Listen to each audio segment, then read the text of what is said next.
Assalamualaikum warahmatullahi wabarakatuh. Berjumpa lagi dengan channel Kumara Yuda Mustika.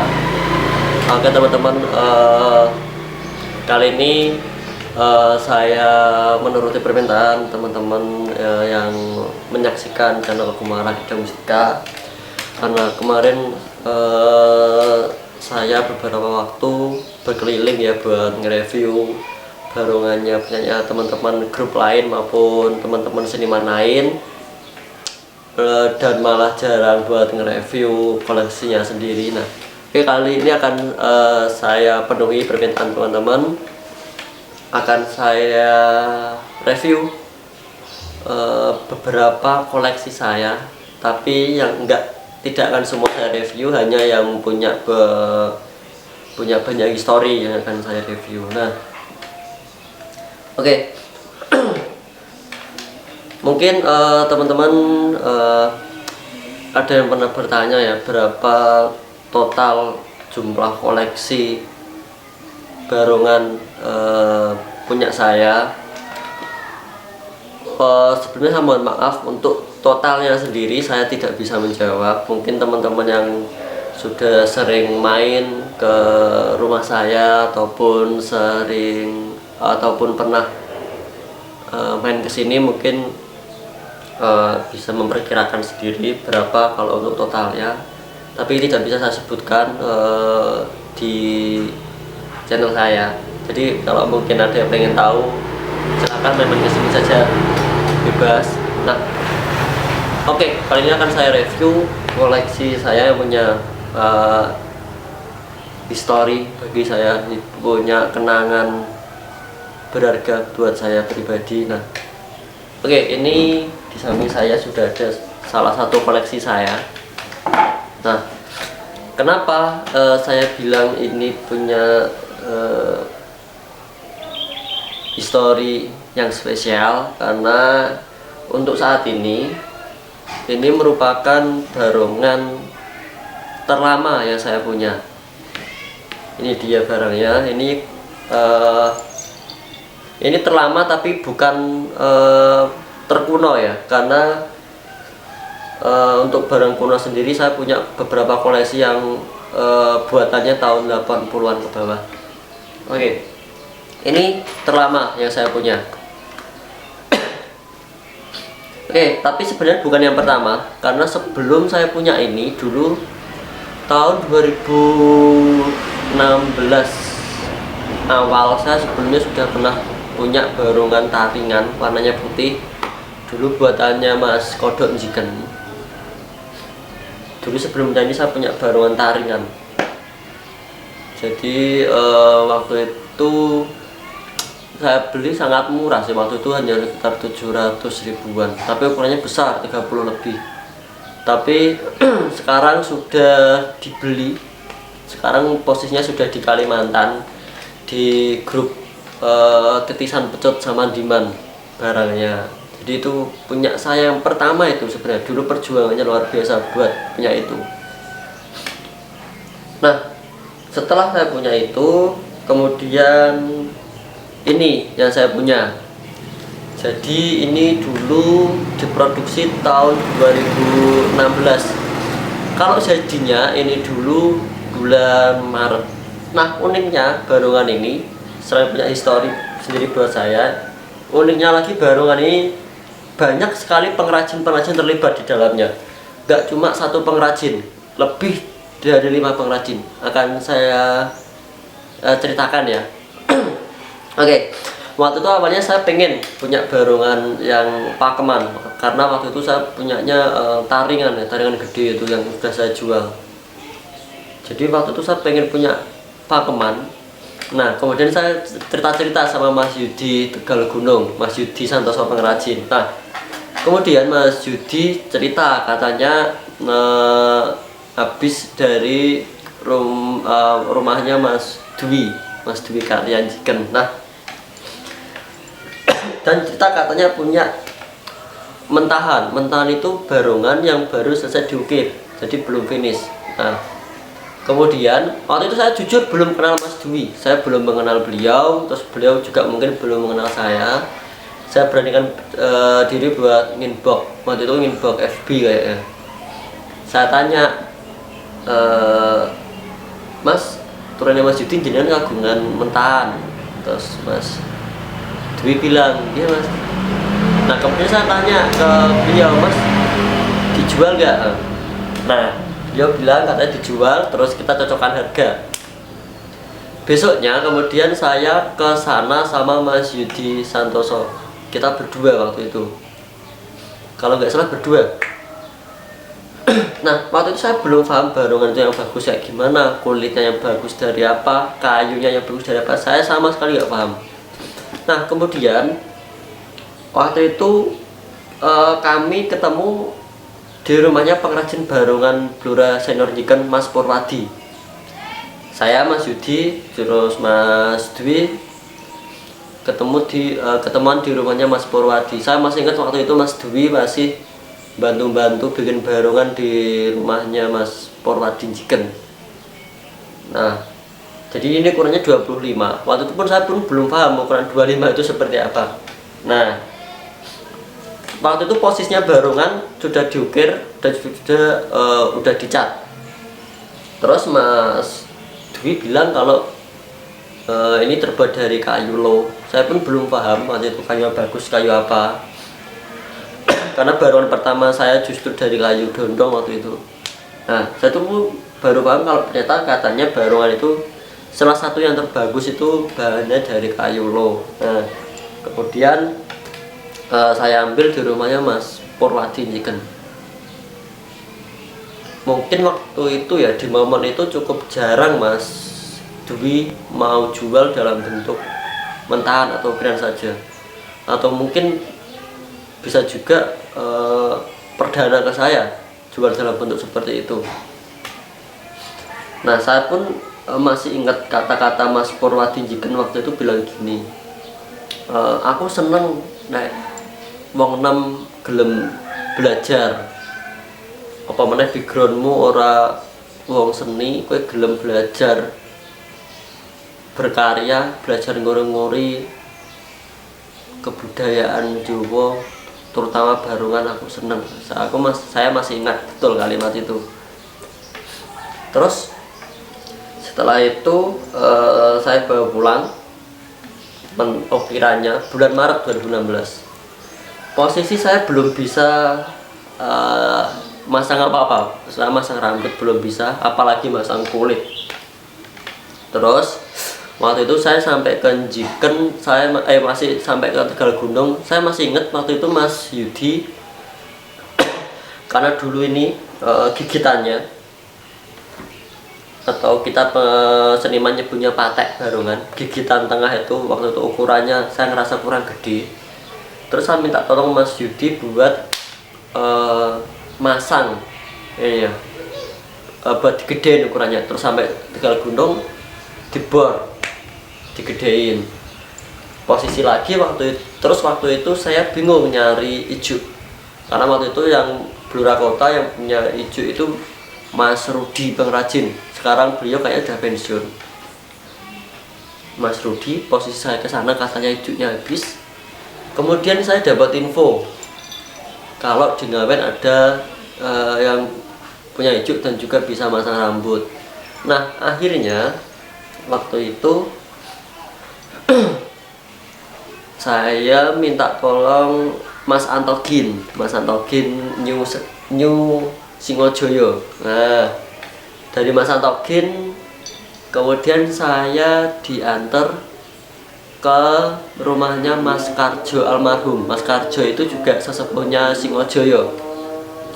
Saya masih ingat waktu itu harinya hari Jumat, saya pulang sekolah langsung ke Ngawen. Saya masih ingat, terus saya masih pakai baju pramuka waktu itu. Sampai di sana saya kenalan sama Mas Karjo almarhum. Terus waktu itu Mas Karjo bilang, nanya dulu Pak, "Lho Mas, lajeng kula wasan barongane kula, Pak. Ukuran piro?" Ukuran 25. Nah, akhirnya Mas Karjo nunjukin di belakang rumah itu di tepi sawah.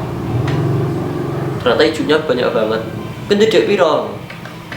Saya waktu itu masih inget betul, kalau namung kagungan 50.000. Ya wes kita weno kabeh. Saya masih inget betul. Jadi waktu itu 50.000 dapat ijuk banyak banget. Terus dikasih tahu cara masang rambut waktu itu juga sama Mas. Jadi rambut ini rambutnya dari tahun 2016 masih asli. Ini hijaunya hijau ini rambutnya asli semua. Ini jasa dari Mas Karjo almarhum. Ini rambutnya ini benar-benar beliau yang berjasa. Nah kemudian dijelasin lagi tuh sama Mas Antogin, kasih ilmu lagi mengenai struktur kawat di dalamnya ini sama Mas Antogin. Nah kemudian barongan ini saya kerjain di belakang rumah. Saya belum bisa waktu itu, masih bingung. Nah kemudian dalam proses pemasangan rambut ternyata hijaunya kurang. Sebenarnya kesalahannya bukan di hijaunya, kesalahan di saya, karena waktu itu banyak banget hijau yang saya buang karena saya nggak tahu ya kalau ternyata yang pendek itu bisa dipakai. Jadi yang saya pasang di sini cuma yang panjang-panjang banget waktu itu. Terus kemudian saya curhat sama Om Didi Risan Guntur Seto. Saya cerita ke beliau kalau saya lagi bikin barongan tapi ternyata hijaunya kurang. Nah kemudian beliau manggil saya disuruh ke garasi timur itu, terus hijaunya butuh banyak apa dikit Om buat tambahan. Yaudah nih bawa aja. Terus saya nanya lagi, berapa Om? Gak usah, bawa aja. Nah jadi hijau ini sampai sekarang ini itu dari Mas Karjo almarhum dan juga dari Om Didi Risan Guntur Seto. Waktu itu saya dikasih hijau, terus saya pasang di sini. Waktu itu bener-bener masih ngawur ya jahitannya, tapi ternyata awet juga sampai sekarang. Nah kemudian setelah selesai dipasang rambut, waktu itu mau saya pasang sintetis. Saya udah beli kulit sintetis dari Ngawen kayaknya waktu itu. Nah terus ketika saya pasang di sini, Mas Yudi Santoso ngasih saran, eman di sintetis barongan mau ragati teranan sekalian sing apik wae. Nah akhirnya saya berubah pikiran. Posisi waktu itu tuh saya belum paham yang jual kulit di mana. Posisi juga waktu itu kulit kambing sedang langka, dan juga kulit sapi waktu itu belum tenar lah. Nah akhirnya saya ke tempatnya Mas Heru Sekarjomong Art, Mas Heru Melangsen. Nah tapi waktu itu Mas Heru rumahnya masih di belakang Husinatul Ulum. Terus dari Mas Heru saya dikasih tawaran kulit kidang warna coklat. Terus akhirnya saya beli itu kulit kidang warna coklat waktu itu dari Mas Heru. Jadi dulu waktu pertama kulitnya dari Mas Heru.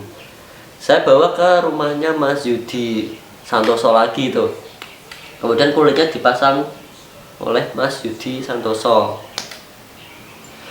Nah tapi matanya waktu itu juga mata karyanya Mas Yudi. Saya bawa ke tempatnya Mas Yudi. Nah setelah jadi, Mas Yudi nggak berani nyoret. Mas Yudi nggak berani melukis wajahnya. Terus nah, gimana Mas? Mas Yudi saya tanya, nggak berani. Akhirnya Mas Yudi ngasih saran dibawa ke Ngawen aja, karena kan kebetulan saya ngefans sama barongan Ngawen waktu itu. Nah akhirnya barongan ini malam banget, jam 9 malam dibawa Mas Yudi. Jadi yang membawa Mas Yudi, terus saya susul. Jadi kita berdua ke rumahnya Mas Uut Wahyu Trembul. Nah waktu itu Mas Uut pun belum belum begitu banyak buat barongan. Waktu itu baru bikin barongan 2 kali kalau nggak 3 kali, belum terkenal sekarang lah. Sampai rumahnya Mas Uud dicoret. Nah ternyata Mas Uud pun malam itu nggak berani nyoret, katanya suruh nunggu besoknya gitu. Terus akhirnya oke, barongan saya tinggal. Terus akhirnya dibawa, terus besoknya saya ambil. Nah posisi barongan sudah jadi, ternyata ada kekurangan di matanya waktu itu. Nah kebetulan juga waktu itu sedang naik daunnya barongan mata resin. Kebetulan waktu itu Pak Jaju buat yang sering buat ya Pak Jaju waktu itu. Terus nah mata ini dapat dari Pak Jaju, dikasih Pak Jaju Art Ngawen. Nah beda lagi kan pengrajinnya. Mata ini dari Pak Jaju gitu. Terus habis itu dapat mata, kekurangan di sompiang saya bikin waktu itu kuning warnanya. Nah ini sudah saya ganti sompiangnya, sekarang udah orange. Waktu itu saya rehab total. Nah sompiangnya di mana? Sompiang kuningnya sekarang di Harimau Kuncoro. Jadi Harimau Kuncoro kan sekarang yang dipakai maskot ada yang barongan coklat, ada sompiangnya warna kuning. Nah itu aslinya sompiang dari ini, sompiangnya Kumara dulu. Sompiang pertamanya di situ. Terus kekurangan waktu itu di mahkota. Nah betul, terus saya main ke rumahnya Mas Ridwan, Ketua Ridwan CS Lodanan. Dari Mas Ridwan, nah dikasih tuh mahkota merak gede waktu itu mahkotanya. Saya sama Mas Yudi dikasih mahkota, sama Mas Citra ada juga.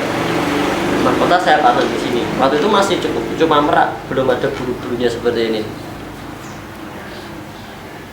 Cuma mahkota merak, ada hiasan ekor sapi gede. Ekor sapi itu saya dapat dari Mas Heru juga. Kemudian dikasih kayak, nah kemudian ada perasaan kurang enak juga. Saya belum ngerasa puas sama mahkota itu. Kemudian saya ke Lumintu buat rencananya mau beli benang wol buat sompiang waktu itu. Ternyata Lumintu jual mahkota merak ini. Nah ini tahun 2016 awal. Ini saya beli dari Lumintu, awet sampai sekarang. Nah barongan ini jadi itu bertepatan dengan waktu itu Mas Ir tasyakuran lahiran anaknya.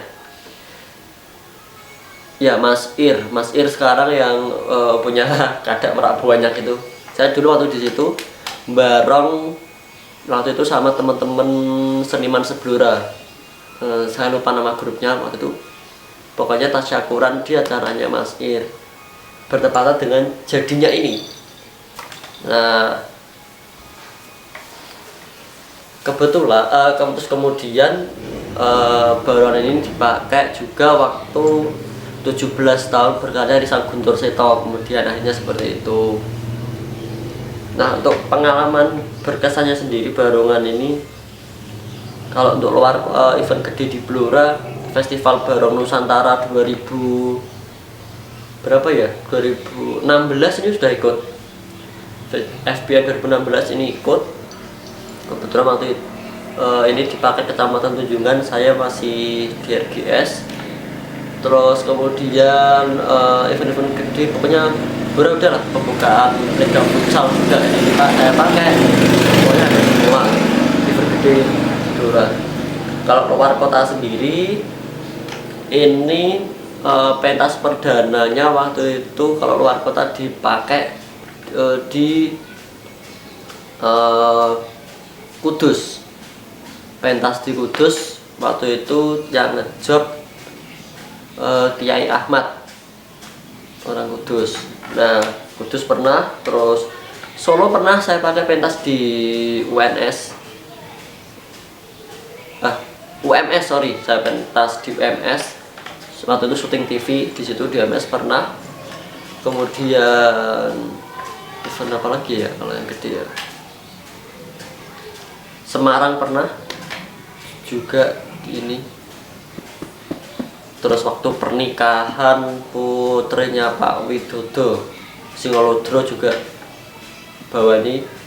Terus di Semarang acara pembukaan ospek juga ini. Pokoknya ini udah sangat berkesan lah buat saya. Nah, untuk yang sekarang ini sudah beberapa perubahan. Memang rambutnya masih asli dan catnya pun masih asli.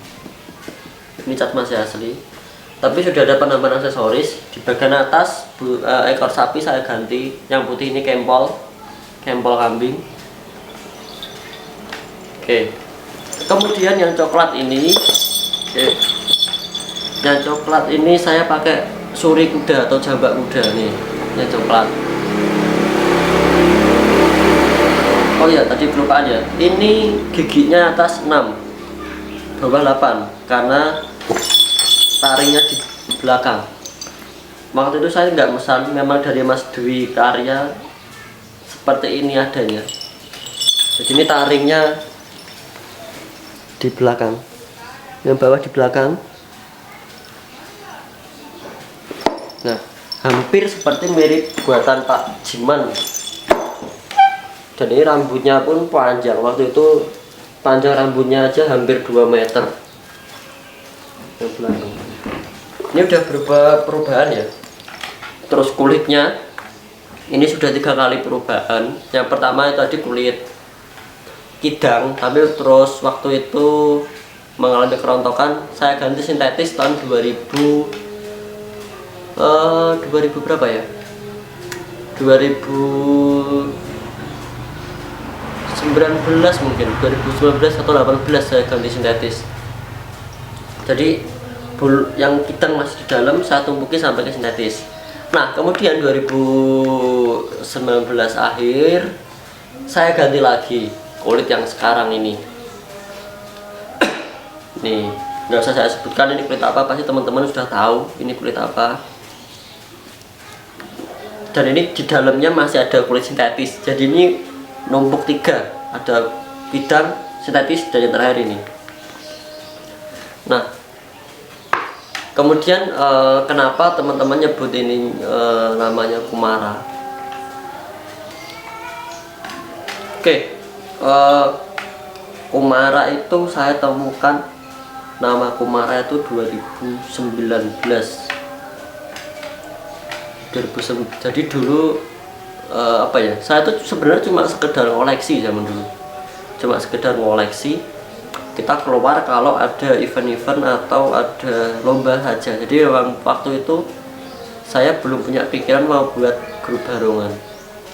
Sampai akhirnya 2019 ada suatu peristiwa yang nggak bisa saya ceritakan di sini, sehingga muncullah nama Kumara.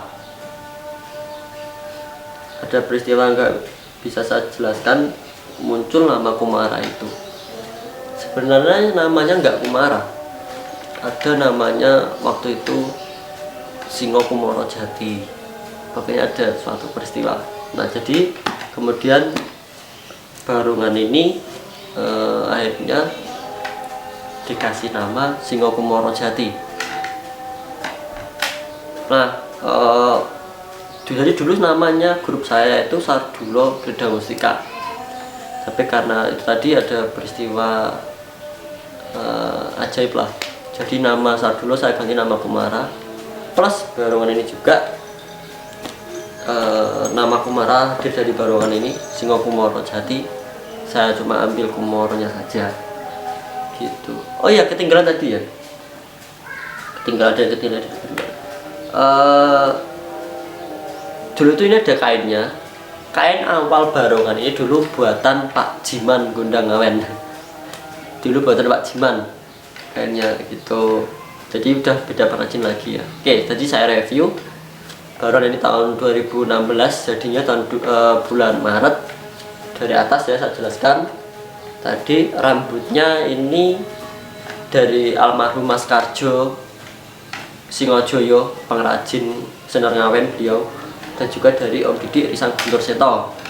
Kemudian mahkota dan juga ekor sapinya itu saya dapat dari Luminto dan Mas Heru Karjo Moat.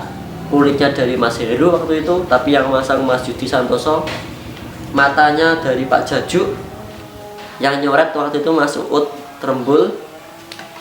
Kemudian ukirannya sendiri diukir oleh Mas Dwi Jiken dari kayu lo, dan juga kainnya itu dulu saya pesan di Pak Jiman Gondang Awen. Oke, tadi penjelasan lengkap saya cukup panjang ya mengenai barongan ini, tapi pasti teman-teman yang sudah lama mengenal saya sudah tahu lah sejarah tadi. Jadi biar teman-teman lebih tahu, plus kenapa kok ini dipanggil Kumara, yaitu sejarahnya. Oke, terima kasih.